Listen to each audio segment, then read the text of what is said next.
কবি শুভ দাশগুপ্তের রাগ দরবারি। যখন আমি মাঘ মাসের কনকনে শীতে রাত থাকতে উঠে গলা সারতে বসতাম, তখন আমার বন্ধুরা প্রায় সকলেই ঘুমিয়ে ঘুমিয়ে ভোরের স্বপ্ন দেখত, যা নাকি সত্যি হয়ে ওঠে। আমি তান সরগমের উঠা পড়ায় বুঁদ হয়ে থাকতাম। তখন স্বপ্ন টপ্ন দেখা হতো না, কেবল দুপুরে টিফিনের সময় স্কুলের পাশেই বয়ে যাওয়া একলা নদীটির কাছে গিয়ে দাঁড়াতাম আর বলতাম, একদিন তোর মতো আমিও যাব নানা দেশ, মানুষ আর নানা অচেনার জগতে। দেখিস, একদিন ঠিক যাব।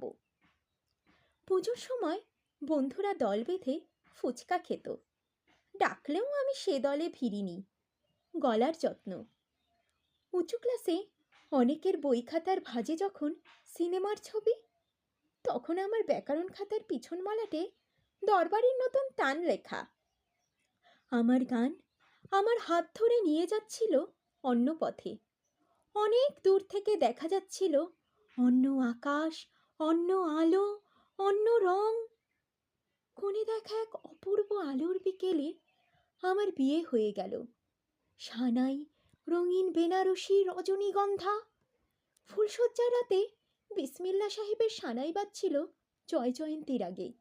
ভারী ইচ্ছে করছিল পাশে শুয়ে থাকা অজানা মানুষটার সঙ্গে বন্ধুত্ব করি, জিজ্ঞাসা করি, জানো এটা কী রাগ? লজ্জায় জিজ্ঞাসা করা হয়নি। অনেক দিন পর যখন গান আমার হাত ছেড়ে দিয়ে একা ফেলে চলে গেছে দূরে, তখন মানুষটি বলেছিল একদিন, তুমি খুব ভালো গান গাইতে পারতে, গাও না কেন? আমি উত্তর দিইনি। বিছানায় ঘুমিয়ে থাকা নিষ্পাপ এক শিশুর মুখের দিকে তাকিয়েছিলাম অপলক। আমাদের মেয়েকে গান শেখাবো বড় হলে, কেমন? আমি চিৎকার করে উঠলাম, না! চিৎকারে ঘুম ভেঙে কাঁদতে লাগলো ছোট্ট মেয়ে। চিৎকারে অবাক হয়ে থমকে রইল আমার স্বামীর চোখ।